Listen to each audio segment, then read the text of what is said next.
Bom, primeiramente, agradecer, né, a oportunidade dada pela doutora Thais, doutora Mariana, e desse tema, né, um tema bem relevante, né, importante, que é a classificação das anomalias müllerianas. Então, hoje a gente vai falar dessa classificação, dessa atualização, né, que houve em 2021 pela Sociedade Americana de Medicina Reprodutiva, né? Como tem como um foco, né, essa atualização que nos trouxe também essa padronização e inclusão das alterações, não só uterina, mas também como cervical e vaginal, né?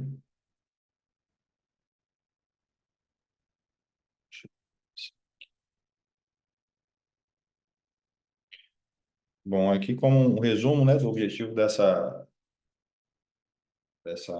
aula de hoje, né, dessa conversa que a gente vai ter, é apresentar essas mudanças que houve, né, em 2021, comparada com a mais utilizada, né, por muito tempo, que foi pela Associação de Fertilidade da Sociedade Americana de Fertilidade, que foi em 1988. Nós vamos descrever essas 9 categorias, que antigamente era apenas 7, né? Nós vamos descrever essas 9 categorias novas, né, dessa atualização.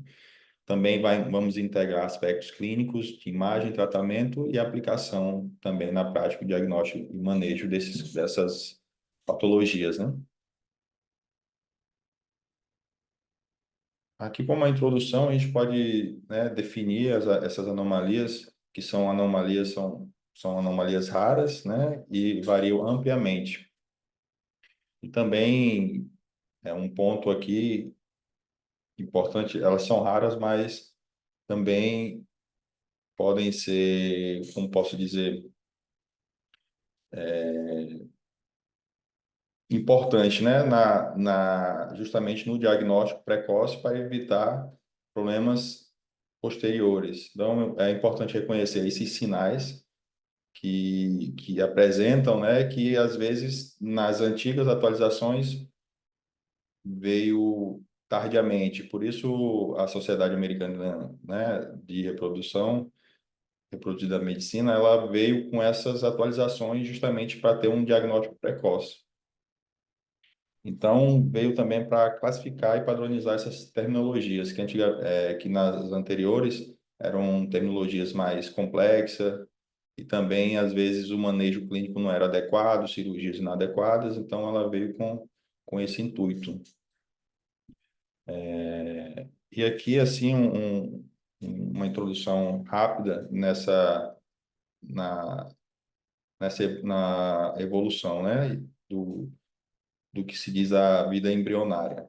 Então, a função dos ductos miliarianos ocorre entre a sexta e a 12ª semana de gestação da vida intrauterina. Então, para se formar as tubas uterinas, colo do útero, terço superior, né, da vagina. Então, na sexta semana, ela se caracteriza pelo desenvolvimento, o qual que esse desenvolvimento vier uma falha vai causar uma agenesia e hipoplasia, né, desse setor. Entre a sétima e a 8ª semanas, vem a fase de fusão, o qual a malformação nesse estágio pode desenvolver essas anomalias como o útero de Delphi e também o bicorno, né? Já na nona e 12ª semana é a fase de reabsorção, né? O qual, consequentemente, é a má estruturação, é a má reabsorção dessas estruturas vai causar o útero septado ou útero arqueado. O arqueado é mais comum, né, que às vezes não se classificam nem como anomalias. O histórico desse artigo, né, vou trazer aqui a linha do tempo, né, desses estudos, o qual a primeira foi em 1979, pelos médicos Butrans e Gibson, né? Essa classificação, ela era basicamente estudada apenas a vida embrionária, né? Alterações embrionárias. Já em 1988, que veio com um foco maior, com mais estudos, veio, né, pela Sociedade de Fertilidade, né, pela Sociedade Americana de Fertilidade, porém não completa. Ela tinha apenas o foco no o foco uterino, né? Não tinha as outras alterações, como o do colo e vagina. Já em 2005, a Sociedade Europeia veio com mais estudos, porém não foi muito aceita, né, no meio pelas as terminações complexas, não teve uma boa adoção no meio médico, né? Então a Sociedade Americana de Medicina Reprodutiva ela veio para mudar, né?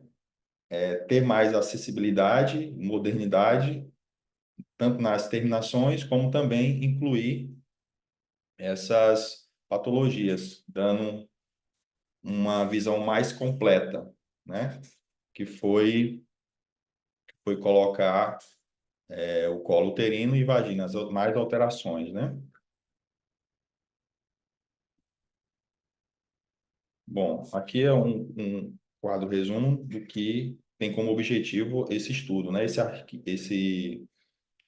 artigo que estamos discutindo hoje, que veio com o objetivo de expandir a classificação já utilizada em 1988 pela AFS. Então, eles incluir nesses estudos anteriores o útero, cérebro e vagina. Também como padronizar terminologias, né? Não sei se tiveram a oportunidade de ver, mas a última, em 1988, junto com a Sociedade Europeia, eles utilizavam nomenclaturas um pouco mais complexas até de passar para o paciente. E também até no meio médico também, que era utilizado com os padrões, os nomes como o 1, 2, o 3, o 4, o 5, o 6 e por diante, né?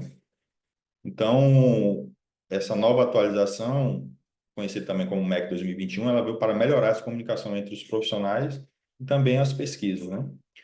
Bem incluindo também variantes de diagnóstico diferencial e manejo desses estudos, né? Até mesmo para diagnóstico precoce e também um estudo mais completo. Então, e também promover e aumentar a visibilidade também do apoio aos pacientes, a comunicação entre médico e paciente, até mesmo para facilitar, né, a facilitar tanto a comunicação como o tratamento e também explicar melhor a patologia, né, para o paciente.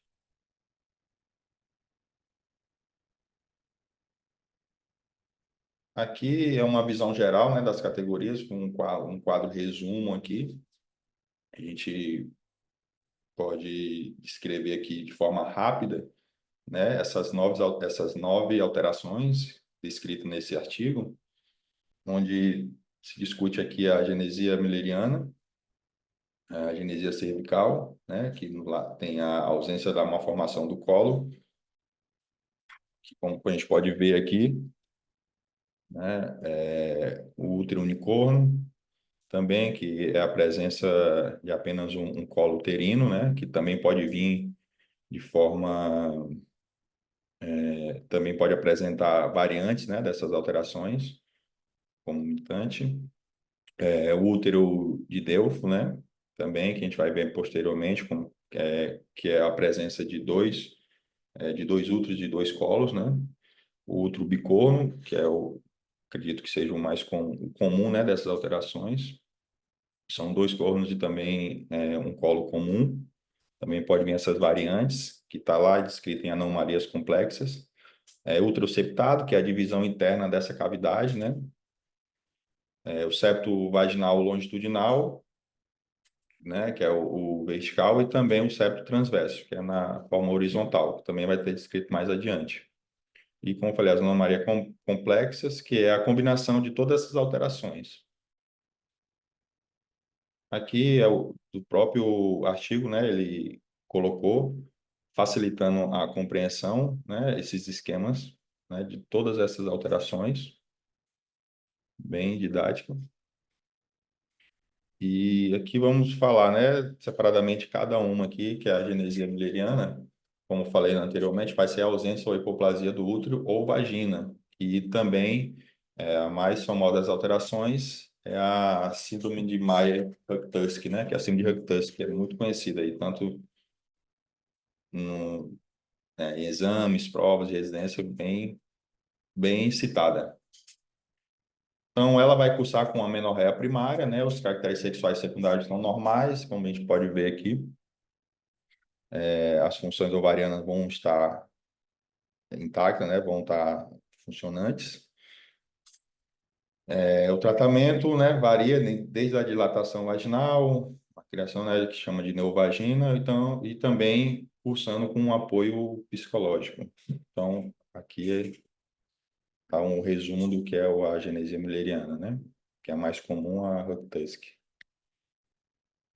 A agenesia cervical, que vai ser a ausência, né, do colo uterino, ou a disnesia desse colo, vai cursar, né, com a dor pélvica, aqui, onde a seta mostra aqui, que é essa falha, né, essa fusão aqui.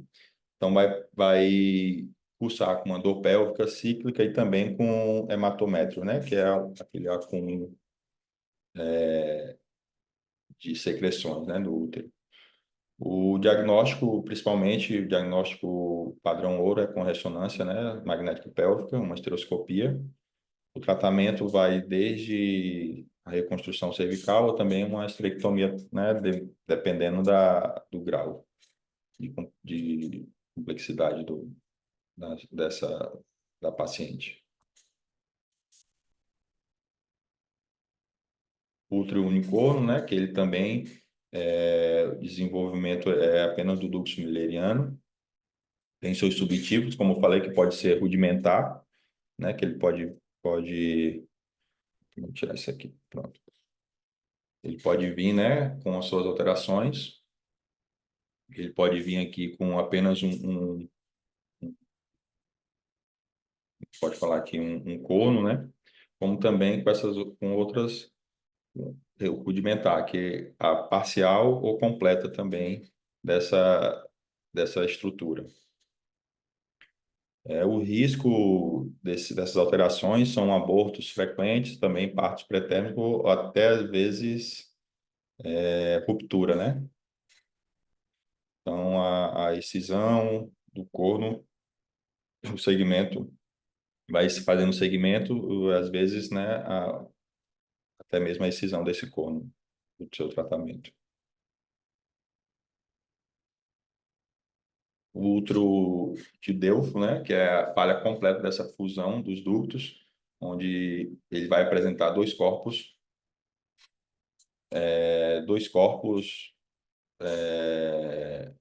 uterinos e também dois colos, né? Pode vir essa variação, que também pode vir apresentando esse septo vaginal, que é conhecido como essa síndrome de Ouvira, né? Ou síndrome de Ehlers-Danlos, também conhecida, que é a mesma. Que ela pode vir com septo ou sem septo. Uma comunicação, né? Pode vir também com a comunicação da, de um dos septos, né? Aliás, de um dos colos, ou não. Então, essa abordagem é expectante, tem também a excisão, né? A retirada do septo, se caso for sintomático.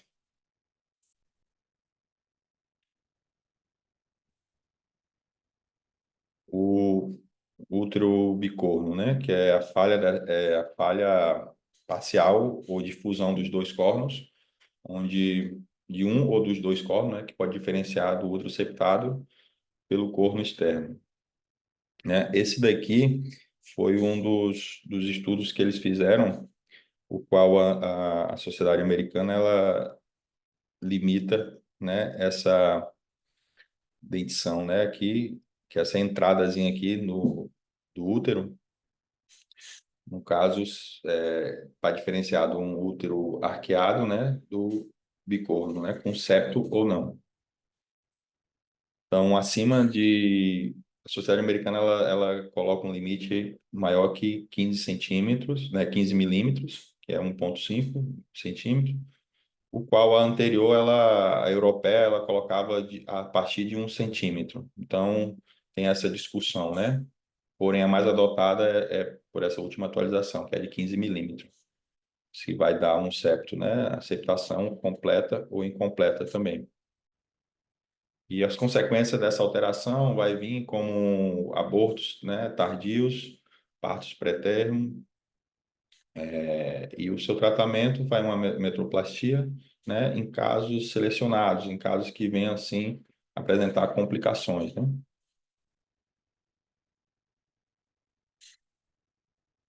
O útero septado também, que justamente, né, tem uma imagem que é mais à frente que vai elucidar melhor essa alteração, que no caso é a reabsorção incompleta do septo uterino, né, que pode ser parcial ou completa, como falei, né, apresentar esse septo, e está muito associado a infertilidades e abortos recorrentes. Então, um diagnóstico tardio pode, né, implicar bastante na vida, né, da paciente.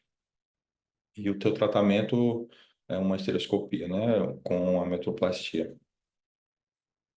Que aqui ele fala, nesse esquema aqui, ele fala o qual um, um septo, né, maior, um grau maior, aliás, um menor que 90 graus, né, vai ser um útero septado, o qual um útero maior, um grau maior que 90, já vai levar para um útero arqueado, né, que é o mais comum que a gente se vê. E também com esse maior a 15 milímetros já vai se caracterizar, né, como um útero septado. Aí pode ser o completo ou o parcial. Esse esquema aqui, né, já uma imagem, uma ressonância, nos limita melhor para entender. Aqui é um útero, né, normal. Esse daqui é um útero septado já com essa medida aqui, né, dessa linha que chama área cinza, né? Tem que tomar essa limitação, o qual essa medição aqui dessa entrada, né, dessa dentição aqui, seja maior que 15 milímetros, o qual a gente pode ver nesse último esquema aqui, que é um útero septado completo, né? Onde vai vir aqui, onde divide os dois cornos aqui, e tem até se eu não me engano, orelha de... Se a doutora pode me ajudar aí, a doutora Mariana, a doutora Thaís, que é o sinal da orelha do coelho, né? Exatamente, a orelha de coelho. Olha o coelhinho da Páscoa. É bem parecido aqui. Então, tem essa característica, né? Aí também, nessa atualização, né, que já vem para a parte do septo, que é da vagina também, tem o septo vaginal longitudinal, né, que é um septo que ele tem no seu plano vertical e vai dividir o canal vaginal. Que a gente pode ver aqui, esse septo, né, na setinha aqui, pode ser também o completo, né, ou parcial aqui, que pode causar dispareunia, e dificuldade na hora do parto. Está também associado a úteros duplicados, né? E o seu tratamento é essa excisão, né, do septo. E a próxima alteração, que é o transverso, né, que a gente pode ver aqui no esquema do artigo aqui, que é um septo mesmo que vem, né, atravessa aqui na linha horizontal da vagina, que vai dividindo em dois compartimentos. Então, é bem, né, diferenciada essa alteração, e ela pode vir, né, cursar com amenorreia, dor cíclica também com dispareunia.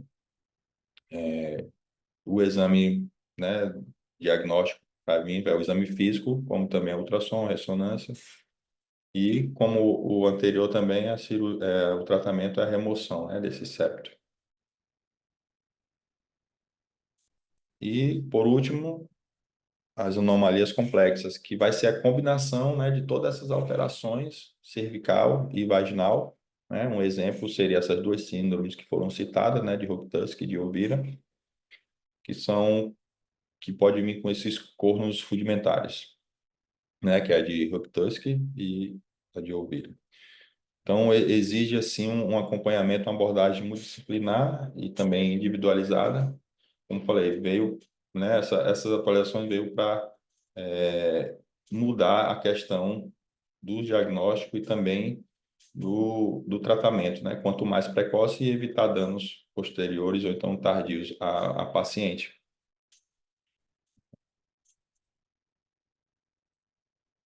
Aqui, eu fiz aqui, peguei essa imagem aqui para a gente comparar as imagens né, de diagnóstica de ultrassom, que é essa parte ultrassom 3D, né, comparando com as imagens de ressonância, como para ver que é o mesmo padrão e até mesmo muito parecido essas imagens, né, para a gente ver a potencialidade de um diagnóstico por ultrassom, na ultrassom 3D, né, e também a ultrassom 2D também, onde a gente pode ver aqui, né, as alterações comparando com a ressonância, é muito parecido, né, para ver os detalhes anatômicos, a diferenciação de septo, né? Isso aqui, um útero em T, que também é uma alteração dada a medicamentos utilizados em 1970, né? Eu esqueci agora o nome, não consigo lembrar agora o nome dessa medicação que causava isso, mas já foi proscrito em 1970 já, essas alterações que é útero em T, que eram utilizadas, né, em mulheres. Então, é bem semelhante às imagens, né, de ultrassom, com aqui um resumo dessas alterações que pode apresentar a paciente, que é uma amenorreia endopélvica e também pode cursar com infertilidade, né? Complicações obstétricas, como aborto, parto, né? Pretermo. E também, o mais importante, no impacto físico-social, né? Bem significativo dessas pacientes, né? Então, vale a pena ter esse acompanhamento multidisciplinar. Também tem as linhas de tratamentos, que pode ser conservador, reconstrutivo também, pode vir com dilatação vaginal, que são métodos, né, também utilizados, pode também ser tratado com a metroplastia e também reconstruções. E o tratamento, como mais uma vez aqui eles colocam, né, que é um suporte psicológico e reprodutivo também.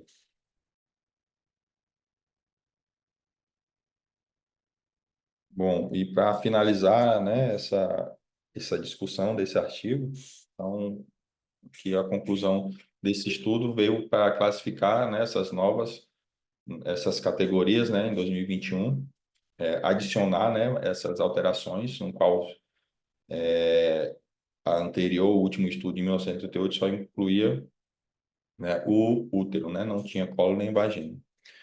E veio também para padronizar a terminologia e incorporar esses novos recursos educacionais, comunicação, né, entre cirurgiões, ginecologista, entre outros,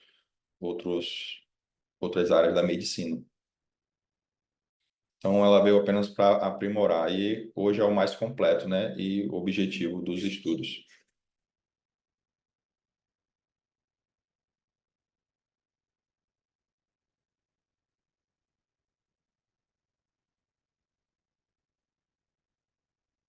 E finalizando nessa discussão, Carol, alguém queira comentar ou tirar alguma dúvida ou acrescentar? Doutora? Estamos aqui. Estamos aqui.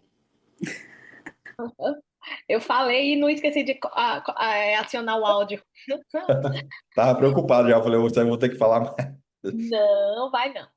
Uma coisa que eu queria só acrescentar aqui vamos voltando para a nossa prática diária. Claro que nós nunca vamos, assim, nunca iremos encontrar essas complexas em mulheres adultas da forma que a gente encontra nessa imagem bonitinha. Por exemplo, a de Rokitansky. Essa síndrome de Rokitansky vai ser muito comum você chegar, e muitas dessas malformações, chega naquela menina com amenorreia, ou com uma dor intensa, com uma imagem, principalmente nessas que tem uma que você me mostrou, que tem um útero de bicorno, ou de Delfo, que tem um septo vaginal, essa outra aí, ó, um septo vaginal, a vagina está em septo, que aparece muito quando as meninas começam a menstruar, e quando esse septo tem alguma interrupção, como essa terceira e última, essa terceira, segunda fileira, a gente é muito comum a paciente vem, está menstruando, tem ciclo normal, mas você tem uma massa cística imensa aí nessa região vaginal, entrando para um dos lados do útero. Então, pensem nessas possibilidades quando estivermos diante das meninas para ultrassonografia pélvica, né? Muitas delas, por exemplo, às vezes a gente diz assim, não estou vendo o útero, ela já menstruou, ela tem caracteres secundários, sexuais secundários, são meninas geralmente depois de 14 anos, que nunca menstruaram, têm caracteres secundários, e você numa bexiga cheia, você não percebe o útero. Não consigo visualizá-los. Será que é porque a bexiga tá muito cheia, ou em algum caso, será que a bexiga não está cheia o suficiente, ou então que o intestino está atrapalhando? Então, lembrar da gente correlacionar, em alguns casos, com a ressonância, que vai trazer um diagnóstico bacana e mais precoce. Mas vocês percebam que o mais comum desses, a gente vai encontrar muito de Delfos, muitos septados, e com pacientes, às vezes, naquelas pacientes que perderam o primeiro filho, e que são diagnósticos tranquilamente realizados por ultrassom. Nem sempre a gente vai ter um 3D à nossa disposição, isso é claro, é factível, digamos assim. Mas, por exemplo, a gente não ultrassona numa paciente com útero, como essa primeira imagem que Cristiano tá expondo aqui, a gente pode fazer como o corte coronal numa pélvica, para a gente distinguir, como a gente até já viu em algumas aulas nossas. É só um carinho especial para essas malformações uterinas, porque elas ainda são muito subdiagnosticadas. A gente, não sei, Mari também deve, a gente que recebe muitas mulheres, né, no nosso dia a dia, às vezes é muito comum a gente olhar para a imagem como essa letra D aqui em cima e a paciente simplesmente dizer assim, não, nunca me disseram nada e eu vim aqui investigar por que eu estou perdendo bebês, né? Então é importante que a gente saiba que sempre temos que procurar algo de novo, né? Sempre procure, mesmo que elas digam que nunca ninguém viu isso, não, todos os meus exames estavam normais.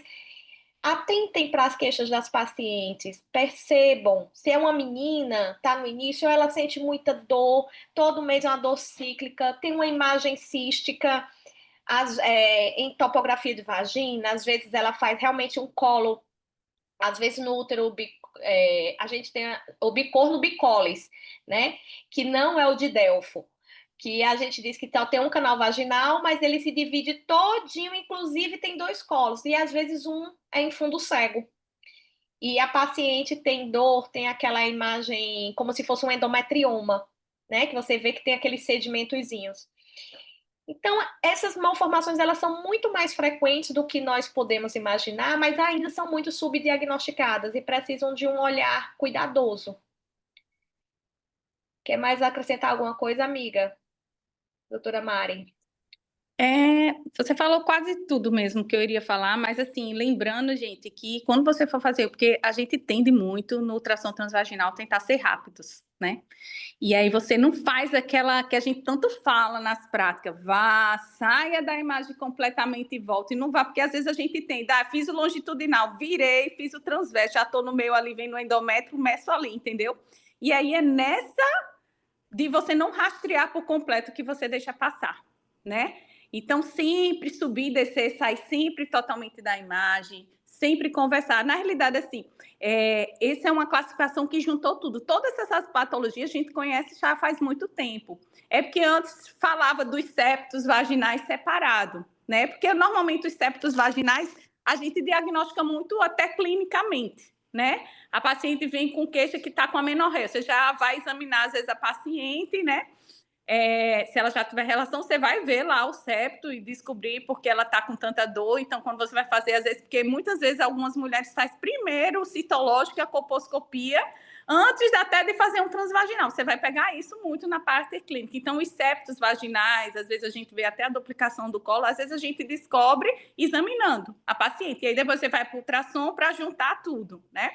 Então, conversar, perguntar a queixa, valorizar aquelas pélvicas que vêm as crianças, que exatamente como o Thais falou, vem com 14, 15 anos, ainda não menstruou, e aí você olha, ou então vem, quando você vai olhar, não menstruou, e você vê aquele hematométrio enorme, né? Aí você já vai desconfiar também dos septos vaginais, ou até uma genesia de colo, só que a genesia de colo não é tão comum assim, normalmente vem como Rokitansky, né? O colo com o útero completo e uma parte da vagina, né? É mais comum do que só o colo e o útero lá, né? Mas pode existir, apesar é um dos mais raros entre as raridades, né? Mas para a gente ali que está fazendo ultrassom, tirando esse certo, as malformações millerianas, aquelas ali, o bicorno, a gente tem total capacidade de, no ultrassom, fechar o diagnóstico e orientar essa paciente. E como Thaís falou, só vou repetir, porque realmente é importante, muitos médicos deixam passar, porque simplesmente, na realidade, eu nem liguei meu ouvido, eu acho que tá... Aí. Porque simplesmente não faz um exame muito rápido só para contar que está fazendo e não rastreio direitinho. E não subir e descer ali de um corte transverso, a gente vê o endométrio duplicado. Eita, aqui eu já vou tentar diferenciar do útero septado. Será que é um útero, até o arqueado? Às vezes lá em cima a gente pode ter a impressão que está dividindo, e quando a gente vai para o pélvico, porque às vezes não consegue quando não tem o 3D, né? Porque o 3D é maravilhoso, né? É igual uma ressonância, praticamente. Eu considero quase praticamente, quando a gente tem, a gente consegue fechar praticamente, né? Mas aí você, num pélvico, você passa para o pélvico, você já tem como desconfiar ali se tem miométrio para diferenciar de um septado de um útero bicorno. Então, olha essas imagens e tente diferenciar, certo? Porque cada um tem um pontinho diferente que vai lhe chamar a atenção, né? Por exemplo, o útero arqueado, você só vê o arqueamento, mas o miométrio é todo completo e aquela decência que Cristiano estava falando de 1 centímetro, é muito pequenininho, então é um arqueado mesmo, é só uma entradinha. Quando entra muito, você já vai desconfiar do septado. E o útero bicorno, você vê que o miométrio divide. Então, não tem como muito confundir o bicorno, né, com o útero septado, entendeu? Porque quando você vê a aparência do miométrio, é totalmente diferente. Então, você dá essa olhada, você fecha o diagnóstico, né?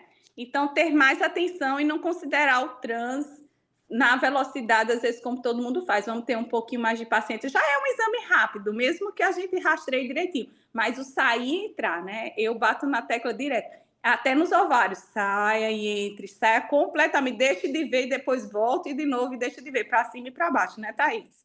Exato. Faz diferença, minha gente. Faz uma diferença tanto. E na vida dessas pacientes, principalmente quem está com infertilidade, né?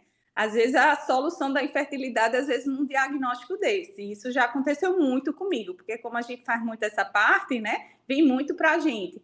E a paciente sem conseguir engravidar, e quando viu, era infertilidade por uma alteração. O útero septado, ela não conseguia, e aí, às vezes, engravidava, mas deve perder porque nem notava. E aí, quando resolveu o septo, que é muito fácil fazer hoje em dia, né? Prático, com esteroscopia, você tira o septo, essa paciente consegue engravidar. Exato.